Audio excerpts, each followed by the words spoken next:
Hello good morning बच्चों, मैं हूं अमित तिवारी और आप देख रहे हैं अपना YouTube channel focus on physics. बच्चों, आज के क्लास में हम क्लास 12 के फर्स्ट चैप्टर को डील करने वाले हैं। इस चैप्टर से रिलेटेड एक वीडियो ऑलरेडी पहले से अपलोड हो चुके हैं, जिसका लिंक मैं आज वाले वीडियो के डिस्क्रिप्शन में डाल दूंगा ताकि आप आसानी से उसे पढ़ सकें। और उस वीडियो को पढ़ लेंगे तो आज के क्लास को समझने में ज़्यादा आसानी होगी। तो बच्चों, हम अपना टॉपिक स्टार्ट करते हुए आगे बढ़ते हैं। देखते रहिए, बने रहिए हमारे चैनल के साथ में और समझते रहिए।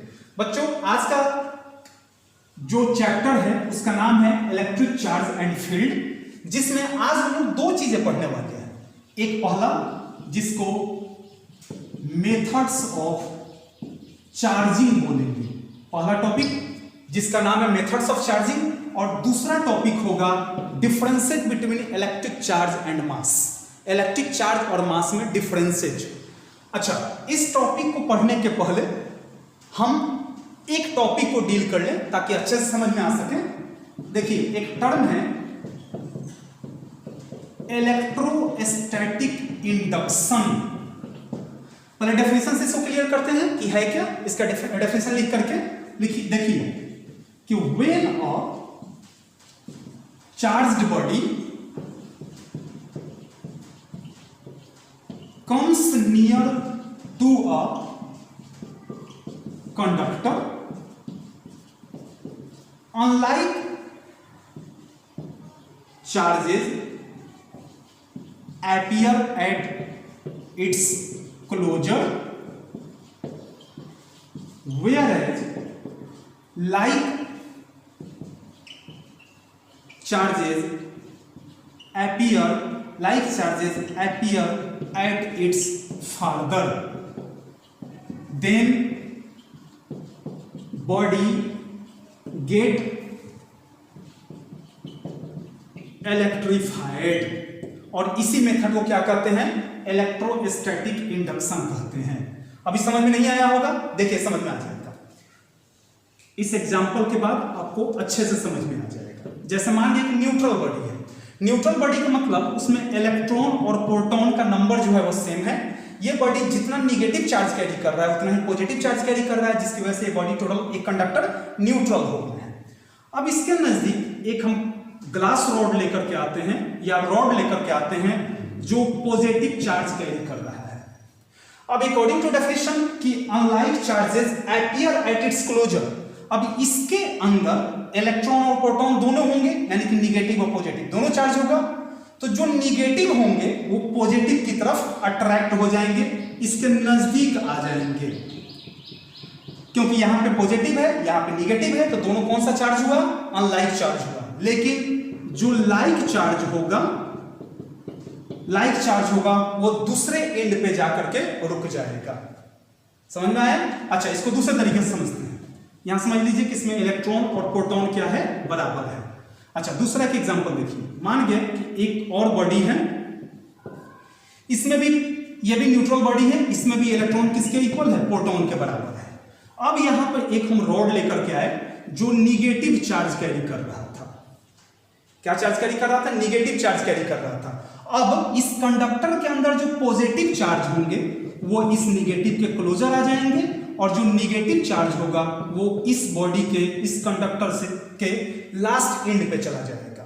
अब सपोज कीजिए इस पॉइंट को ए मान लिए, इस पॉइंट को बी मान लिए, तो ए से बी की तरफ इलेक्ट्रॉन जा रहा है। तो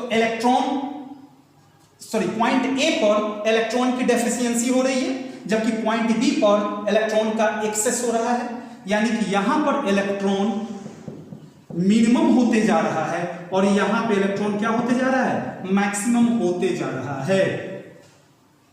ओके, क्योंकि यहां से पॉइंट ए से बी की तरफ आया है इलेक्ट्रॉन, इसलिए पॉइंट ए पॉजिटिव चार्ज है। लेकिन पॉजिटिव चार्ज क्यों है? क्योंकि इलेक्ट्रॉन को लूज कर रहा है, और जितना लूज करेगा उतना इलेक्ट्रॉन कम होते जाएगा इस पॉइंट पे, और ये जितना इलेक्ट्रॉन गेन करेगा उतना निगेटिव चार्ज होगा इसके ऊपर, और उतना ही ज्यादा इसके पास इलेक्ट्रॉन की संख्या होते चली जाएगी। यानी कि यहां पर एक्सेस इलेक्ट्रॉन है और यहां पर क्या है? मिनिमम इलेक्ट्रॉन है। तो यहां पर पॉजिटिव लाया तो पॉजिटिव निगेटिव के बीच में अट्रैक्शन हो गया, यहां पर निगेटिव लेके आया तो निगेटिव पॉजिटिव के बीच में अट्रैक्शन हो गया। इस अनुसार से ये कंडक्टर टेम्पोररी इलेक्ट्रिफाइड हो जाते हैं, यानी कि चार्ज पास कराने के बाद या फिर इस चार्ज को दो एंड पर लाने के बाद बॉडी का इलेक्ट्रिफाइड हो जाना इलेक्ट्रोस्टैटिक इंडक्शन कहलाता है।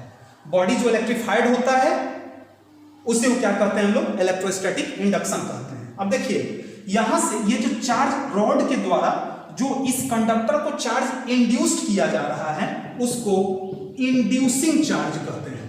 क्या कहा जाता है, उसको इंड्यूसिंग चार्ज कहेंगे। लेकिन बॉडी के दोनों एंड पे जो चार्ज आए उसको इंड्यूस्ड चार्ज कहा जाता है। उसको क्या कहेंगे, इंड्यूस्ड चार्ज कहेंगे। अब देखिए पॉइंट 1, कुछ पॉइंट है इसमें। पॉइंट 1 पहले इंड्यूसिंग चार्ज के बारे में लिख सकते हैं, the charge which is induced by rod is called inducing charge। उसको क्या कहते हैं हम लोग, इंड्यूसिंग चार्ज कहते हैं। दूसरा पॉइंट कि कंडक्टर के दोनों एंड पर जो पॉजिटिव निगेटिव आते हैं उसको हम क्या कहते हैं, इंड्यूस्ड चार्ज कहते हैं। यानी कि लिख सकते हैं the charges appear at the end of conductor is called induced charge, is called induced charge। यानी कि जो ये दोनों एंड पे जो चार्ज है उसको क्या कहेंगे, इंड्यूस्ड चार्ज कहेंगे। थर्ड और लास्ट पॉइंट होता है, देखिएगा कि इंड्यूस्ड चार्ज हमेशा इंड्यूसिंग चार्ज से या तो कम होगा या फिर इसके इक्वल होगा। अब मान लीजिए कि कंडक्टर का चार्ज ज्यादा हो गया तो फिर रॉड चार्ज को इंड्यूस नहीं कर पाएगा क्योंकि इसके पास तो खुद कम चार्ज रहेगा। वही कंडक्टर के पास अगर चार्ज कम है तब ही किसी रॉड के द्वारा इसमें चार्ज को इंड्यूस्ड किया जा सकता है। यानी कि लिख सकते हैं कि induced charge is always either smaller or equal। हमेशा या तो स्मॉलर होगा या फिर इक्वल होगा, किसके कंपेयर में, इक्वल टू किसके, inducing charge, equal to inducing charge. यानी कि याद रखिए कि इंड्यूस चार्ज हमेशा इंड्यूसिंग चार्ज से या तो कम होगा या फिर इंड्यूसिंग चार्ज के इक्वल हो पाएगा, तभी इलेक्ट्रोस्टैटिक इंडक्शन हो सकता है। ओके, तभी इस बॉडी को टेम्पोररी इलेक्ट्रिफाइड किया जा सकता है, अदरवाइज पॉसिबल नहीं है। तो बच्चों नोट करें ताकि इसको मिटाएं और आगे बढ़ें। उम्मीद है समझ में आ रहा होगा, इसको नोट कर लीजिए फिर हम आगे बढ़ते हैं। प्लीज नोट कीजिए, मिटाएं बच्चों।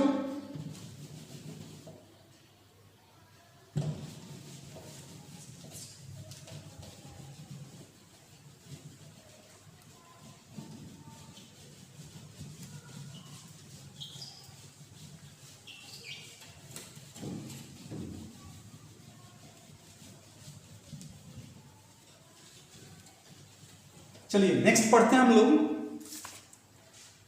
हम लोग मेथड्स ऑफ चार्जिंग। कि charging by induction of to spheres, दो न्यूट्रल स्फीयर को चार्ज करना। क्या कीजिए, एक स्फीयर लीजिए और एक और स्फीयर लेकर के दोनों को कांटेक्ट में रख दीजिए, एक दूसरे को से कांटेक्ट में रख दीजिए। पहला स्टेप में, स्टेप फर्स्ट, स्टेप सेकंड देखते चलिए। स्टेप पहले, दोनों कांटेक्ट में है, इस दोनों के पास एक पॉजिटिव चार्ज ग्लास रॉड लेकर के आएंगे, पॉजिटिव चार्ज ग्लास रॉड लेकर के आएंगे। अभी जस्ट मैंने पहले बताया है कि लाइक चार्जेज इसके नजदीक, लाइक चार्जेज इससे दूर चले जाएंगे और अनलाइक चार्जेज इसके नजदीक आ जाएंगे। तो पॉजिटिव के पास कौन आ जाएगा, इस होल बॉडी का निगेटिव चार्ज आ जाएगा, जबकि दूसरे एंड पर क्या चला जाएगा, पॉजिटिव चला जाएगा। अब तीसरे स्टेप में, स्टेप 3 में ग्लास रॉड को रहने दीजिए और ग्लास रॉड को रहने दीजिए और दोनों स्फीयर के बीच में एक डिस्टेंस मेंटेन कर दीजिए। इधर माइनस चार्ज था और इधर प्लस चार्ज था। ग्लास रॉड यही रहेगा, इसको हटाना नहीं है या अभी नहीं हटाना है। पॉजिटिव पॉजिटिव पॉजिटिव हो गया, ठीक है। अब फोर्थ केस में, यहां पर फोर्थ केस देखिएगा, फोर्थ केस में ग्लास रॉड को हटा दीजिए। तो जैसे ही आप ग्लास रॉड को हटाएंगे ये निगेटिव पॉजिटिव एक दूसरे को फेस करना शुरू कर देगा। अब दोनों अट्रैक्ट होने के लिए एक दूसरे को फेस करना शुरू कर दिया। और फिफ्थ केस में जब दोनों के बीच के डिस्टेंस को और अधिक बढ़ा देंगे, दोनों के बीच के डिस्टेंस को, दोनों स्फीयर के बीच के डिस्टेंस को और अधिक बढ़ा देंगे, तो पार्टिकुलर चार्जेस पार्टिकुलर स्फीयर पर डिस्ट्रीब्यूट हो जाएगा। यानी कि इसमें पूरा चारों तरफ क्या हो जाएगा, निगेटिव हो जाएगा और इसमें चारों तरफ पॉजिटिव हो जाएगा। अगर आप यहां पर निगेटिव रॉड लेते तो ये पॉजिटिव इधर नहीं होता, यहां पे पॉजिटिव हो जाता, ये निगेटिव यहां पे चला जाता। यहां निगेटिव रॉड भी ले सकते हैं और पॉजिटिव रॉड भी ले सकते हैं। अगर आप निगेटिव रॉड लेते तो ये पॉजिटिव यहां रहता और ये निगेटिव इधर रहता। उसी तरह से बाकी सारे प्रोसीजर सेम होते, बस चार्जेस चेंज करते चले जाते हैं हम। जैसे यहां पे निगेटिव है तो यहां पॉजिटिव लिख देते, यहां पॉजिटिव था तो निगेटिव लिख देते। इस तरह से हम लोग 5 स्टेप में इसको हम लोग स्फीयर को चार्ज कर दिए। चार्ज कर सकते हैं कितने स्टेप में, 5 स्टेप में। कौन सा मेथड है, चार्जिंग बाय इंडक्शन मेथड। अब देखिए इसको थोड़ा एक्सप्लेन करते हैं। देखिए, टेक 2 मेटल स्फीयर्स नाम दे दीजिए A and B and keep them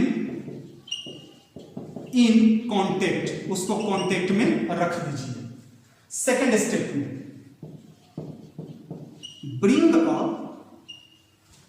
a positive glass rod near the sphere A. इस स्फीयर को ए मान लीजिए, इसको बी मान लीजिए, फिर ये ए हो गया, ये बी हो गया, यहाँ पे ए हो गया, बी हो गया, यहाँ ए बी, यहाँ पर ए स्फीयर और यहाँ पर बी स्फीयर, ठीक है। Sphere bring a positive glass rod near the sphere A, sphere A के पास ला देंगे। अब separate the 2 spheres by a small distance, small distance से सेपरेट कर दिए। इसमें कीपिंग रॉड को रखते हुए, रॉड को हटाना नहीं है, ओके। फोर्थ केस में लिख सकते हैं रिमूव द रॉड को रिमूव कर दें। तब क्या होगा, रॉड को जैसे ही रिमूव करेंगे हम, क्या होने लग जाएगा, दोनों 2 चार्जेस फेस ईच अदर, दोनों चार्जेस एक दूसरे को फेस करना शुरू कर देंगे। और फिफ्थ और लास्ट स्टेप में डिस्टेंस और इंक्रीज किया जाए। If distance is increased again then charges are distributed on spheres. Charge होंगे वो डिस्ट्रीब्यूट हो जाएंगे अपने स्फीयर पे। समझ में आ गया। सबसे पहले 2 न्यूट्रल स्फीयर लेंगे, दोनों को कांटेक्ट में रख देंगे, दोनों के नजदीक एक रॉड लेकर के आएंगे। तो जैसा कि इलेक्ट्रोस्टैटिक इंडक्शन में बताया गया है कि लाने के बाद पॉजिटिव निगेटिव को अपनी तरफ कर लेगा और पॉजिटिव को दूर कर देगा। अब रॉड को वहीं पर रखते हुए दोनों को सेपरेट कर देंगे, एक छोटे से मिनिमम डिस्टेंस से सेपरेट कर दिए। फोर्थ केस में रॉड को हटा दिया, रिमूव द रॉड को हटा दिया गया। तब दोनों चार्ज एक दूसरे को क्या करने लग गए, फेस करना शुरू कर दिए। फिफ्थ केस में रॉड को फोर्थ केस में ही हटा दिया गया था। फिफ्थ केस में थोड़ा सा दोनों स्फीयर के बीच का डिस्टेंस थोड़ा सा और बढ़ा दिया गया, जिसकी वजह से जो पार्टिकुलर चार्जेस थे वो पार्टिकुलर स्फीयर पर जाकर डिस्ट्रीब्यूट हो गए। क्योंकि दोनों में डिस्टेंस होने की वजह से ये इसमें नहीं जा पा रहा है, ये इसमें नहीं आ पा रहा है, इसलिए दोनों डिस्ट्रीब्यूट हो गए। अच्छा, ये आप ये मत सोचिएगा सर ये सारे स्फीयर्स बराबर थे और ये बड़ा हो गया, ऐसा लास्ट में बड़ा हो जाता है क्या? नहीं, ये बस ऐसे ही मैं बनाते समय थोड़ा बड़ा बन गया है, ऐसा कुछ नहीं होता है। ये सारे के सारे स्फीयर्स बराबर होंगे तभी ये पॉसिबल हो सकता है। बेटा बच्चों,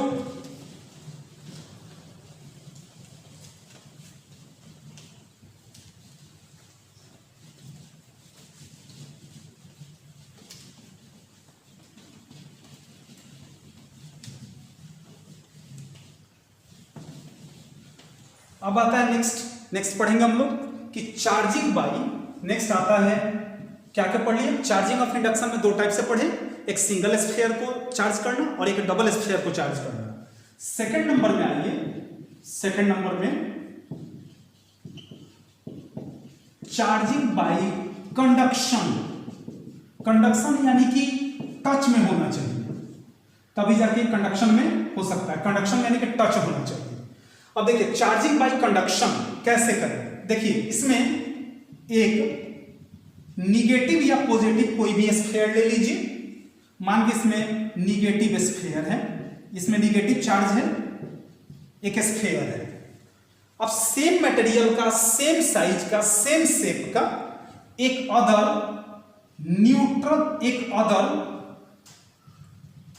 न्यूट्रल स्फीयर लेकर के दोनों को कांटेक्ट में ला दीजिए।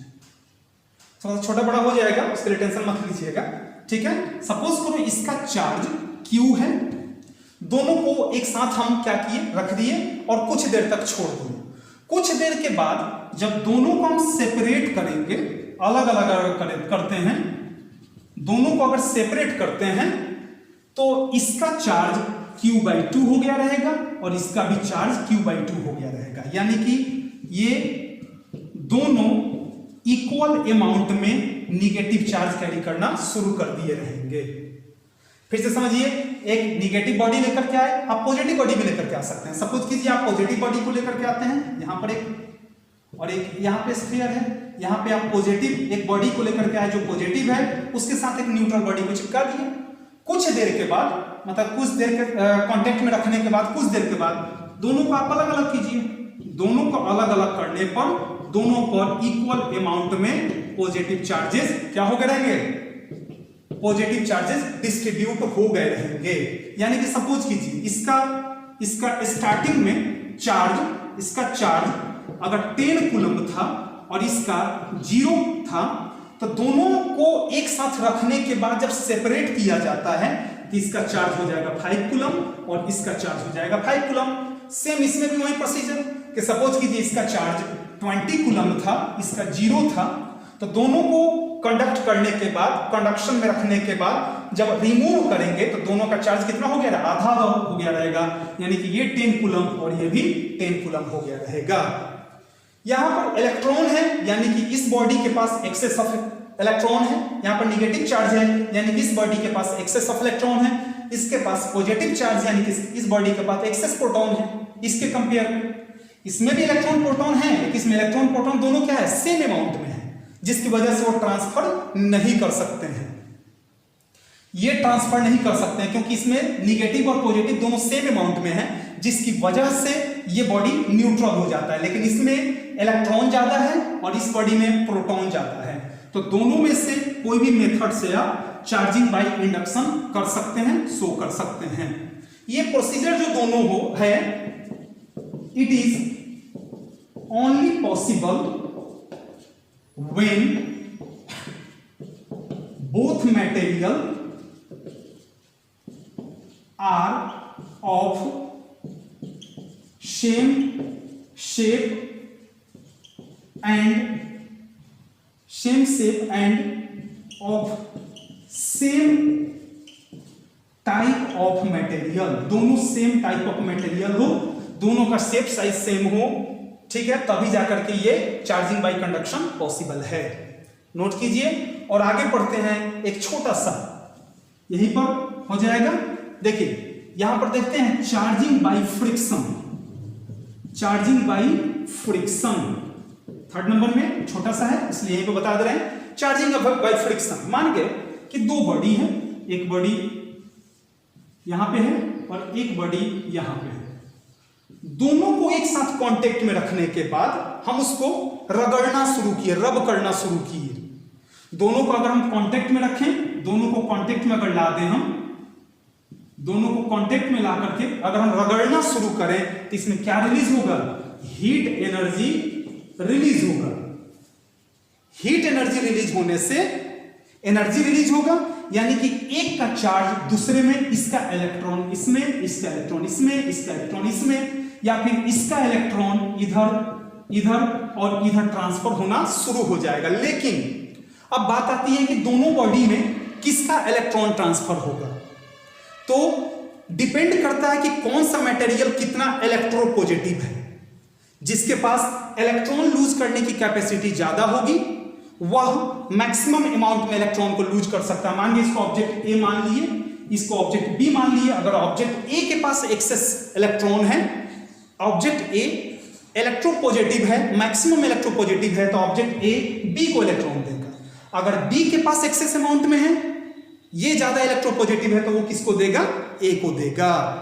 एक बात याद रखिए जो भी चल रहे हैं पढ़ने, कि जब भी चार्ज ट्रांसफर होता है तो ऑब्जेक्ट का मास भी ट्रांसफर होता है।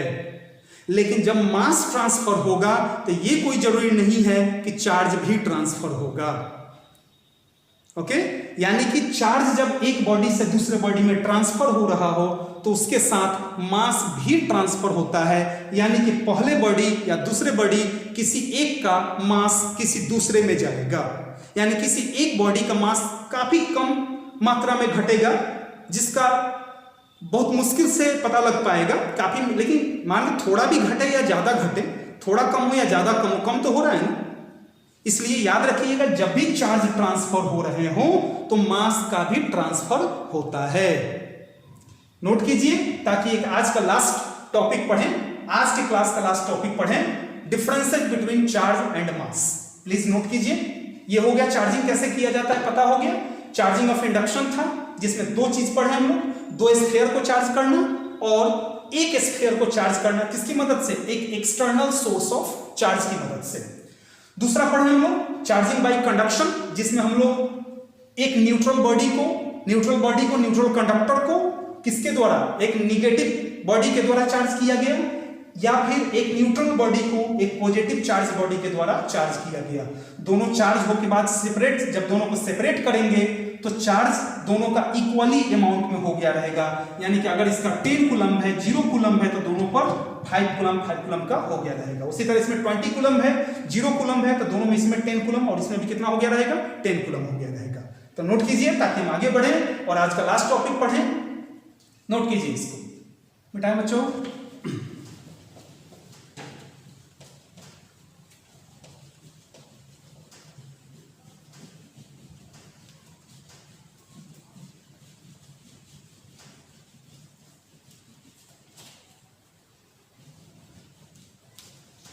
क्या टॉपिक है? अब टॉपिक पढ़ना है differences between electric charge and mass. तो एक तरफ हम लिख देते हैं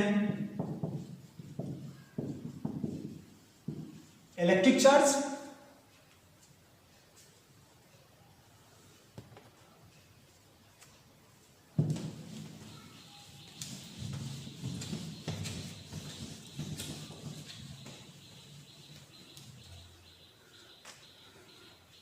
हाँ तो बच्चों पढ़ें। एक तरफ लिख देते हैं हम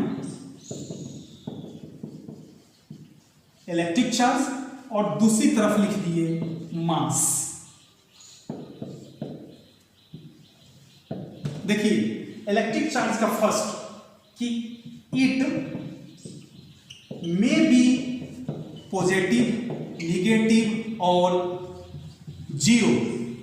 पॉजिटिव भी हो सकता है, निगेटिव भी हो सकता है और जीरो भी हो सकता है। बट मास जो होता है इट इज ऑलवेज पॉजिटिव, ये हमेशा पॉजिटिव होता है। किसी ऑब्जेक्ट का मास माइनस में नहीं हो सकता है। जैसे कोई आपसे पूछे कि आप कितने केजी के हैं, तो आप ये नहीं ना बोलेंगे कि मैं -60 केजी का हूं, मैं -50 केजी का हूं, नहीं बोल सकते हैं। दुकान में कोई सामान खरीदने जाते हैं तो ऐसा नहीं बोल सकते हैं कि भैया हमको -2 केजी समथिंग, कोई भी सामान जो सामान लेना है उसका नाम बताएंगे कि माइनस में दे दीजिए, ऐसा नहीं हो सकता है कभी भी। ठीक है। सेकंड पॉइंट आता है कि जो चार्ज बॉडी होते हैं, चार्ज बॉडी ऑलवेज पोसेस मास, जो चार्ज बॉडी होंगे उनके पास मास होगा, लेकिन अ